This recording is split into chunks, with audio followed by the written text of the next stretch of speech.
Hello दोस्तों, आज मैं आप लोगों को फैक्टर एंड मल्टीपल का जो है एचसीएफ पढ़ाने वाला हूँ। पिछले पार्ट में मैंने आप लोगों को जो है एलसीएम और फैक्टर मल्टीपल जो है पढ़ाया था। फैक्टर और मल्टीपल दोनों करा दिया था। अगर आप लोग को डाउट होता है तो आप कमेंट सेक्शन में पूछ सकते हो। बाकी जो है आज मैं आप लोग को एचसीएफ पढ़ाने वाला हूँ। ठीक है, एचसीएफ देखो, एचसीएफ जो है पहले हम एचसीएफ समझेंगे, उसके बाद से प्राइम नंबर और कॉम्पोजिट नंबर का जो मैं आप लोगों को बता दूंगा कि वो होता क्या है। ठीक है, एचसीएफ बनता है कैसे, देखो एचसीएफ का फुल फॉर्म होता है हाईएस्ट कॉमन फैक्टर। ठीक है, तो एचसीएफ कैसे निकालते हैं। एचसीएफ एक तरह का डिवाइड है। ठीक है, इसमें बस होता ये है कि जो हम लोग डिवाइड करने के बाद से हमारा जो क्यूशेंट आता है, ठीक है, जो क्यूशेंट आता है उसे हम आंसर मानते हैं, लेकिन इसमें क्यूशेंट को आंसर नहीं माना जाता है। ठीक है, देखो जैसे मैं बुक से क्वेश्चन बताऊँ, जैसे 8 एंड 12। ठीक है, 8 एंड 12 ये क्वेश्चन दिया हमारे पास। अब हमको अगर इसका एचसीएफ निकालना है तो पहले हम क्या करेंगे, जो हमारा बड़ा वाला है उसको हम बीच में रखेंगे डिविडेंड पे, और डिवीज़र 8। इसमें ये होता है डिवाइड की जगह हम ऐसे सीधे लाइन जो है सीधी रेखा खींच करके इसको और तब दिखाते हैं। अब देखो हम इसको मल्टीप्लाई करेंगे तो 8 हमारा हो जाएगा 1 टाइम भी। ठीक है, यहाँ पर फिर हमें आप लोग डिवाइड जैसे करते हो सिंपल वैसे ही डिवाइड करना है। ठीक है, बस एचसीएफ होता क्या है मैं आप लोग बता रहा हूँ। डिवाइड होता है ना, सिंपल सा डिवाइड करो बस। एचसीएफ में ये लाइन सीधी होती है और आंसर के तौर पे क्वोशिएंट नहीं लिया जाता है।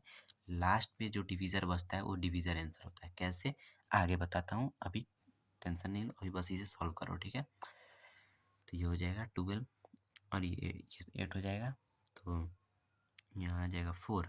ठीक है, अब देखो अब हम यहाँ कोई यूनिट नहीं है। ठीक है, अब हमें क्या होता है ना, जो ये होता है ना 4, जो रिमाइंडर आता है, हमेशा रिमाइंडर को जो है हम डिवीज़र बना लेते हैं। ठीक है, कभी भी इसमें जो होता है रिमाइंडर को जो है हम डिवीज़र बना लेंगे। कैसे, देखो अब जो जैसे कि ये हमारा रिमाइंडर आया, अब यहाँ पे हम एक रेखा खींचेंगे और इस वाले को यहाँ ला देंगे। ठीक है, अब यहाँ कीजिएगा 4 2 जा 8। अब देखो जब ये पूरा पूरा हमारा कट जाएगा तब जो ये वाला हमारा डिविडेंड बचेगा वो हमारा आंसर, यानी इन दोनों का एचसीएफ जो आएगा वो 4 आएगा। ठीक है, यानी कि इन दोनों का जो एचसीएफ आएगा वो 4 आएगा। ठीक है, तो इस तरीके से जो है एचसीएफ निकाला जाता है। ठीक है, आई होप एचसीएफ आपको समझ में आएगा। मैं एक और क्वेश्चन करा देता हूँ इस पर। जैसे हमारा अभी दिया हुआ है 16 एंड 24। ठीक है, अब देखो 16 को रखेंगे यहाँ, 24 को हम बीच में रखेंगे और सीधी रेखा देकर खींचेंगे। अब 16 1 जा 16, यहाँ पे हमारा हो जाएगा 8। ठीक है, अब देखो 8 जो हमारा रिमाइंडर आया है। ठीक है, अब रिमाइंडर जो आया है उसको क्या करेंगे, तो हम इस वाले डिवीज़र को यहाँ ला के डिविडेंड पर रख देंगे। ठीक है, अब यहाँ से हम 2 बार में जो है पूरा पूरा डिवीज़र हो जाएगा, तो 8 जो होगा यहाँ पे इन दोनों का एचसीएफ 8 हो जाएगा। ठीक है, तो इस तरह से एचसीएफ निकलता है। आई होप एचसीएफ आप लोगों को समझ में आएगा। बहुत ही सिंपल सा चीज़ है एचसीएफ बनाना, कोई भी इसमें जो है मेहनत वाली चीज़ नहीं है, हार्ड नहीं है। बस आपका कैलकुलेशन अच्छा होना चाहिए, आपका डिवाइड जो होता है आपको डिवाइड करना आना चाहिए, और डिवाइड करना तो आप लोग को आता ही होगा। तो यही है बस। और उसके बाद से मैं आप लोग बता रहा हूँ, उसके बाद से आप लोग को आता है प्राइम नंबर। ठीक है, तो प्राइम नंबर जो होता है, देखो प्राइम नंबर और कॉम्पोजिट नंबर, तो ये आप लोग को याद करना पड़ता है। जैसे प्राइम नंबर जो होता है आप लोग को प्राइम नंबर याद करना पड़ता है, जैसे कि लाइन से 100 तक का प्राइम नंबर जो है आप लोग को याद होना चाहिए। तो अभी मैं आप लोग को दिखाता हूँ प्राइम नंबर होता क्या है। प्राइम नंबर उसको कहते हैं, डिफिनीशन ये होता है प्राइम नंबर का, किसी भी नंबर का अगर कोई भी काउंटिंग नंबर जिसका सिर्फ 2 फैक्टर है उसे हम प्राइम नंबर कहते हैं। ठीक है, किसी भी काउंटिंग नंबर का जिसका सिर्फ 2 फैक्टर हो उसे हम प्राइम नंबर कहते हैं। और वो 2 फैक्टर कौन कौन से, एक तो 1 और दूसरा वो खुद। ठीक है, दूसरा वो खुद, जैसे यहाँ अगर हम लिख दिए 7, तो पहला तो 1 हो और दूसरा 7 खुद हो तो ये प्राइम नंबर होगा। ठीक है, 2 फैक्टर हो जिसमें कि पहला तो मैंने आपको बताया था पिछली वीडियो में कि एक जो होता है हर एक नंबर का फैक्टर होता है, ठीक है। तो पहला तो 1 हो और दूसरा वो खुद हो, तो ये जो होता है प्राइम नंबर कहलाता है, ठीक है। जैसे प्राइम नंबर होता है 2 3 5 7 11 13 17, ऐसे जो होते हैं प्राइम नंबर होते हैं। तो ये आप लोग को याद करना होता है, ठीक है। आप लोग को बुक में दिया होगा ये सब, तो आप लोग याद कर सकते हो। उसके बाद है कंपोजिट नंबर। अब देखो 100 जो प्राइम नंबर हुआ, प्राइम नंबर को छोड़ करके बाकी जो भी नंबर है वो कंपोजिट नंबर है, ठीक है। प्राइम नंबर को छोड़कर बाकी जो भी नंबर है वो कंपोजिट नंबर है, जैसे 4 6 8 9 10 12, ठीक है। और एक और आप लोग को आता है इसमें ट्विन प्राइम, आप लोग पढ़ोगे आगे, या फिर हो सकता है आप लोग को इसी क्लास में मिल जाए ट्विन प्राइम। ट्विन प्राइम क्या होता है कि लगातार कहते हैं कॉन्जिक्यूटिव जो होता है ना, जैसे दो कॉन्जिक्यूटिव प्राइम नंबर के बीच में जो एक नंबर आता है कंपोजिट नंबर, उसको ट्विन प्राइम कहते हैं।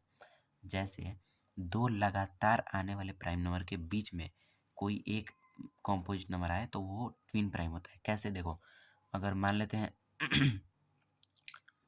सपोज करो 5 हो गया, ठीक है, और 7 हो गया, ठीक है। 5 और 7 ये दो लगातार कॉन्जिक्यूटिव प्राइम नंबर है, लगातार प्राइम नंबर है, लगातार आते हैं, लेकिन इन दोनों के बीच में एक सिर्फ एक ही जो है कंपोजिट नंबर है, ठीक है।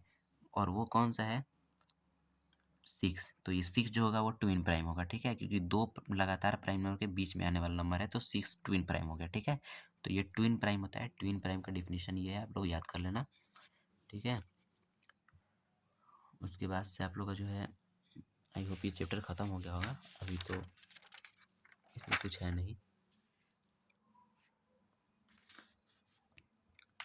उसके बाद से आता है प्राइम फैक्टराइजेशन, दिया आप लोग में। तो प्राइम फैक्टराइजेशन देखो, प्राइम फैक्टराइजेशन का मेथड होता है बिल्डिंग फैक्टर, ठीक है। जैसे कि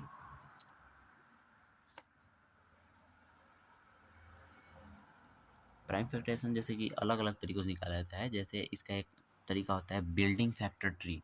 बिल्डिंग फैक्टर ट्री किसको कहते हैं आप लोग समझो, एक मिनट आप लोग मैं बताता हूँ।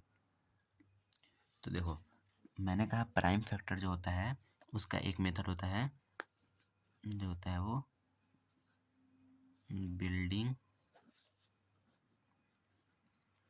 फैक्टर, ठीक है, बिल्डिंग फैक्टर ट्री। ये जो होता है तरीका होता है, ठीक है। अब इसमें कैसे निकालते हैं प्राइम फैक्टर, तो देखो जैसे कि ये मैं दिया हुआ है 36, ठीक है। तो 36 का हम prime factor building factor tree से कैसे निकालेंगे, देखो इसमें से हम ऐसे दो रेखा खींचेंगे, ठीक है। अब देखो 36 को हम 2 से स्टार्ट करते हैं, जैसे एलसीएम निकालते हैं ना, हम बताए थे एलसीएम 2 से स्टार्ट करते हैं और 2 3 4 ऐसे जाता है, ठीक है। तो इसमें भी सेम वैसे करेंगे, 2 से स्टार्ट करेंगे। क्या ये नंबर 2 से डिविजिबल है? अगर है तो यहाँ हम लिख देंगे 2, ठीक है। और कितनी बार में डिविजिबल है, तो यहाँ पे हो जाएगा 18, ठीक है। अब इस 2 को छोड़ दो, अब इस 18 पे आ जाओ, ठीक है। जैसे एलसीएम ज़्यादा नंबर में निकाला जाता है, वैसे ही प्राइम फैक्टराइजेशन सिंगल नंबर से निकाला जाता है, ठीक है।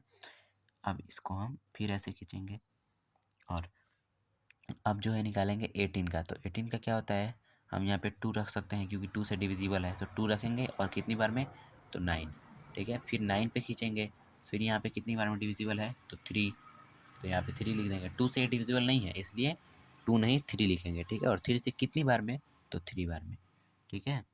अब यहाँ आ गया 3, अब देखो ये एज इट इज़ 3 आ गया सेम, ठीक है। अब यहाँ पे अगर करते भी हैं तो 3 और ये 1, तो 1 जहाँ पे आ गया यानी कि ये ख़त्म हो गया, ठीक है। अब देखो क्या करेंगे, अब इधर वाला जो भी आया है ना, ये नंबर, इसको हम लिख देंगे ऐसे, देखो 36 इज इक्वल टू, ऐसे लिखते हैं इसको, 2 इंटू 2 इंटू 3 इंटू 3, ठीक है। ऐसे जो है प्राइम फैक्टराइजेशन निकालते हैं और प्राइम फैक्टराइजेशन को डिनोट ऐसे करते हैं लास्ट टाइम पे आंसर में, ऐसे लिखा जाता है प्राइम फैक्टराइजेशन को, ठीक है। तो ये होता है तरीका, एलसीएम जैसा ही होता है, बस इसमें सिंगल नंबर दिया होता है हमको, ठीक है। सिंगल नंबर से निकालना होता है। एक और क्वेश्चन करता हूँ मैं, 84 है। अब देखो क्या 84 2 से डिविजिबल है, तो यहाँ पे 2 लिखेंगे, कितनी बार में, तो 42 टाइम्स, ठीक है।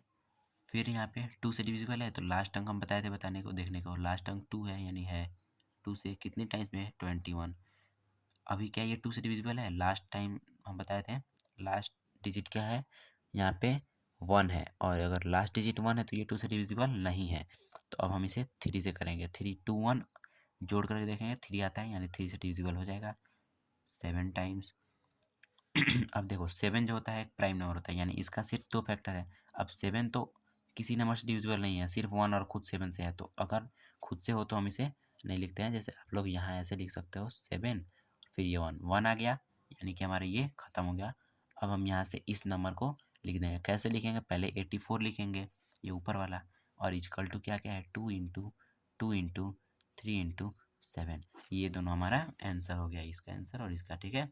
तो ऐसे जो होता है प्राइम फैक्टर बनता है, प्राइम फैक्टराइजेशन जिसको कहते हैं, ठीक है। तो आई होप आप लोग को ये समझ में आ गया होगा। अच्छा, आप लोगों को इवन नंबर और ऑड नंबर के बारे में पता होगा। इवन नंबर यानी कि जो भी 2 से डिविजिबल है वो इवन नंबर है, और बाकी जो 2 से डिविजिबल नहीं है वो ऑड नंबर है। ये तो सिंपल सा चीज़ है, इसमें दिया हुआ था इसलिए मैंने एक बार रिकॉल कर दिया इसको, आप लोग को पता होगा। तो बस आज के लिए इतना ही है। अभी ये जो है हमारा चैप्टर यहाँ पे ख़त्म हो चुका है, ठीक है। और अगर इसमें कुछ बच जाता है तो मैं आप लोग को अगली बार जो है अगले वीडियो में मैं कवर कर दूंगा, अगर कुछ बच जाता है तो। बाकी इस चैप्टर में इतना ही था, तो इतना आप लोग पढ़ो, क्वेश्चन करो। क्वेश्चन अगर कहीं पे भी प्रॉब्लम आता है या फिर टॉपिक में कोई भी दिक्कत आता है, कहीं भी समझ में नहीं आता है, तो मैं हर बार कहता हूँ कमेंट में पूछो, मैं फिर से बताऊँगा, अच्छे समझाऊँगा। बाकी इतना ही है आज के लिए, तो पढ़ते रहो। वीडियो अच्छा लगे तो लाइक कर देना, और चैनल को मैंने कहा है सब्सक्राइब करके बेल आइकन जरूर प्रेस कर लेना, ताकि मैं जब भी वीडियो डालूंगा आप लोग को पता चल जाएगा, आप लोग जाके उसे पढ़ सकते हो अगर आप लोग को प्रॉब्लम हो तो, ठीक है। बाकी मिलते हैं अगली वीडियो में, तब तक के लिए take care, tata, good bye.